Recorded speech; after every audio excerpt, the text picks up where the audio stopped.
ನಿನ್ನೆ ದೆಹಲಿಯ ಪಾರ್ಲಿಮೆಂಟ್ನಲ್ಲಿ ಒಂದು ಐತಿಹಾಸಿಕವಾದಂಥ ಬಿಲ್ ಮಂಡನೆ ಮಾಡಿ ಚರ್ಚೆ ಮಾಡಿ ಇವತ್ತು ಅವತ್ತೇ ಅಂದರೆ ರಾತ್ರಿನೇ ಪಾಸ್ ಆಗಿದ್ದು ಇದು ಅತ್ಯಂತ ಸ್ವಾಗತಾರ್ಹವಾದ್ದು.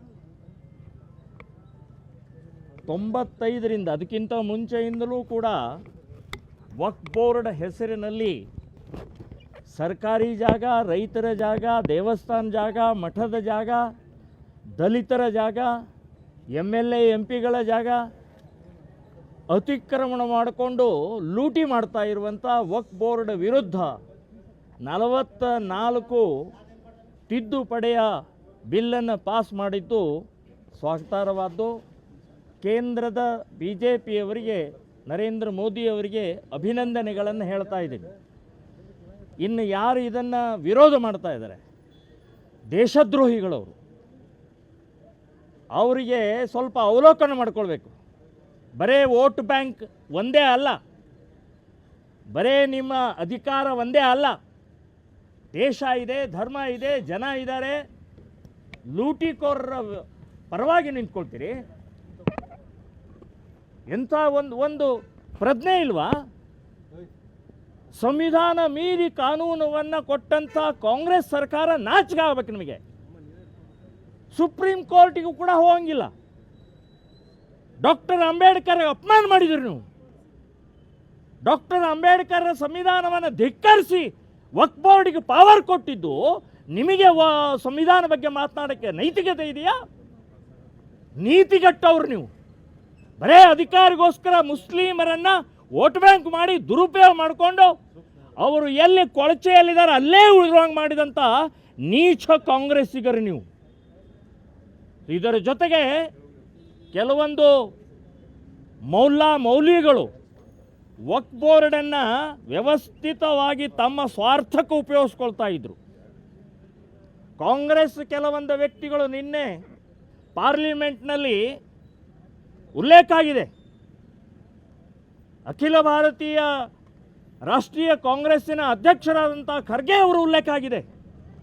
ನೀವು ಕೂಡ ವಕ್ಫ್ ಬೋರ್ಡಿನ ಹೆಸರಿನಲ್ಲಿ 100 ಎಕರೆ ಲೂಟಿ ಮಾಡಿದ್ದೀರಿ ಅಂತನ್ನುವಂಥದ್ದು ಆರೋಪವನ್ನು ಪಾರ್ಲಿಮೆಂಟ್ನಲ್ಲಿ ಹಾಕಿದ. ಅಷ್ಟೇ ಅಲ್ಲ, ಅನ್ವರ್ ಮಾನ್ಪಾಡಿಯವರ ವರದಿಯಲ್ಲಿ ದಾಖಲೆ ಸಹಿತ ಇದೆ.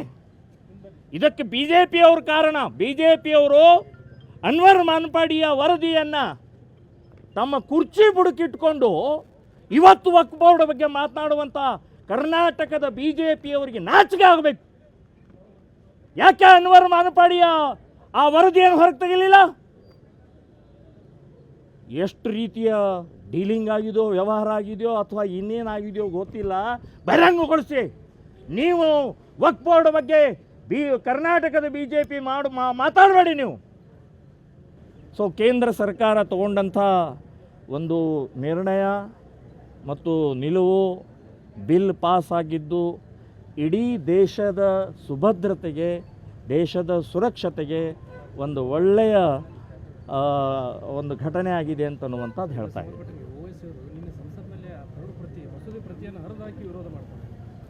ಇಡೀ OIC ಇರ್ಬೋದು, ಕಾಂಗ್ರೆಸ್ನವ್ರು ಇರ್ಬೋದು, ಈ OIC ಮತ್ತು ಮುಸ್ಲಿಂ MP ಗಳಕ್ಕಿಂತ ಹಿಂದೂ MP ಗಳು, ಕಾಂಗ್ರೆಸ್ MP ಗಳು, TMC MP ಗಳು, DMK MP ಗಳು, ಇವರಿಗೆ ನಾಚಿಕೆ ಮಾನ ಮರ್ಯಾದೆ ಇದೆಯಾ ಇವರಿಗೆ?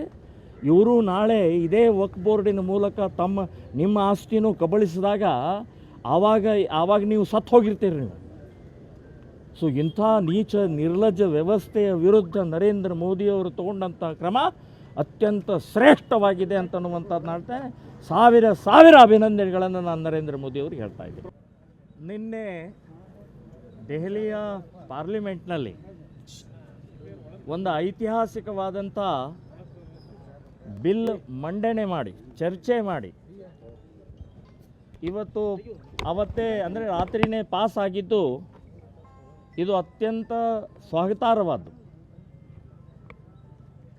95ರಿಂದ ಅದಕ್ಕಿಂತ ಮುಂಚೆಯಿಂದಲೂ ಕೂಡ ವಕ್ಫ್ ಬೋರ್ಡ್ ಹೆಸರಿನಲ್ಲಿ ಸರ್ಕಾರಿ ಜಾಗ, ರೈತರ ಜಾಗ, ದೇವಸ್ಥಾನ ಜಾಗ, ಮಠದ ಜಾಗ, ದಲಿತರ ಜಾಗ, MLA MP ಗಳ ಜಾಗ ಅತಿಕ್ರಮಣ ಮಾಡಿಕೊಂಡು ಲೂಟಿ ಮಾಡ್ತಾ ಇರುವಂಥ ವಕ್ಫ್ ಬೋರ್ಡ್ ವಿರುದ್ಧ 44 ತಿದ್ದುಪಡಿಯ ಬಿಲ್ಲನ್ನು ಪಾಸ್ ಮಾಡಿದ್ದು ಸ್ವಾಗತಾರ್ಹವಾದ್ದು.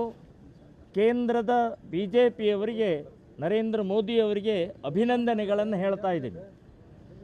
ಇನ್ನು ಯಾರು ಇದನ್ನು ವಿರೋಧ ಮಾಡ್ತಾ ಇದ್ದಾರೆ, ದೇಶದ್ರೋಹಿಗಳವರು, ಅವರಿಗೆ ಸ್ವಲ್ಪ ಅವಲೋಕನ ಮಾಡ್ಕೊಳ್ಬೇಕು. ಬರೇ ವೋಟ್ ಬ್ಯಾಂಕ್ ಒಂದೇ ಅಲ್ಲ, ಬರೇ ನಿಮ್ಮ ಅಧಿಕಾರ ಒಂದೇ ಅಲ್ಲ, ದೇಶ ಇದೆ, ಧರ್ಮ ಇದೆ, ಜನ ಇದ್ದಾರೆ. ಲೂಟಿಕೋರರ ಪರವಾಗಿ ನಿಂತ್ಕೊಳ್ತೀರಿ? ಎಂಥ ಒಂದು ಪ್ರಜ್ಞೆ ಇಲ್ವಾ? ಸಂವಿಧಾನ ಮೀರಿ ಕಾನೂನನ್ನು ಕೊಟ್ಟಂಥ ಕಾಂಗ್ರೆಸ್ ಸರ್ಕಾರ ನಾಚಿಕೆ ಆಗಬೇಕು ನಿಮಗೆ. ಸುಪ್ರೀಂ ಕೋರ್ಟಿಗೂ ಕೂಡ ಹೋಗಂಗಿಲ್ಲ. ಡಾಕ್ಟರ್ ಅಂಬೇಡ್ಕರ್ ಅಪಮಾನ ಮಾಡಿದ್ರು ನೀವು.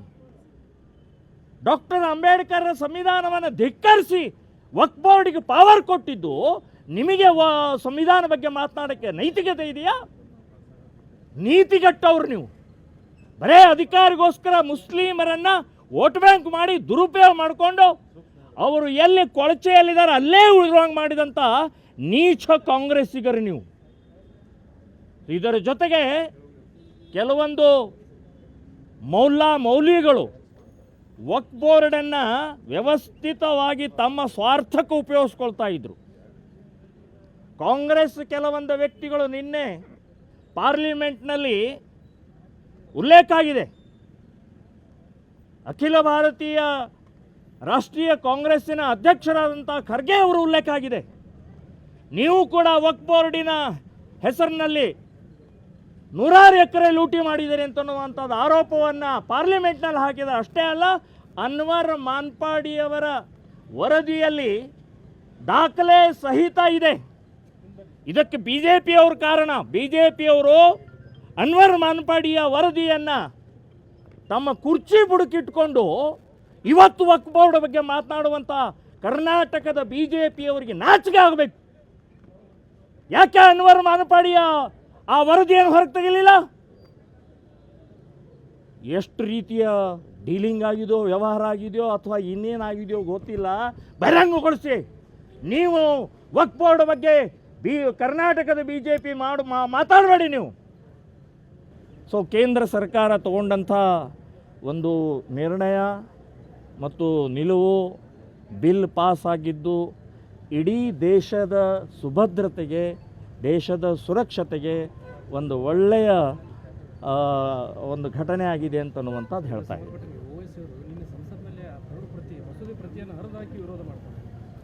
ಇಡೀ OIC ಇರ್ಬೋದು, ಕಾಂಗ್ರೆಸ್ನವ್ರು ಇರ್ಬೋದು, ಈ OIC ಮತ್ತು ಮುಸ್ಲಿಂ MP ಗಳಕ್ಕಿಂತ ಹಿಂದೂ MP ಗಳು, ಕಾಂಗ್ರೆಸ್ MP ಗಳು, TMC MP ಗಳು, DMK MP ಗಳು, ಇವರಿಗೆ ನಾಚಿಕೆ ಮಾನ ಮರ್ಯಾದೆ ಇದೆಯಾ ಇವರಿಗೆ?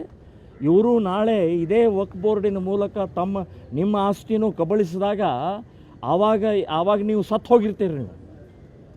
ಸೊ ಇಂಥ ನೀಚ ನಿರ್ಲಜ್ಜ ವ್ಯವಸ್ಥೆಯ ವಿರುದ್ಧ ನರೇಂದ್ರ ಮೋದಿಯವರು ತಗೊಂಡಂಥ ಕ್ರಮ ಅತ್ಯಂತ ಶ್ರೇಷ್ಠವಾಗಿದೆ ಅಂತನ್ನುವಂಥದ್ದು ನಾಡ್ತೇನೆ. ಸಾವಿರ ಅಭಿನಂದನೆಗಳನ್ನು ನಾನು ನರೇಂದ್ರ ಮೋದಿಯವ್ರಿಗೆ ಹೇಳ್ತಾ ಇದ್ದೀನಿ.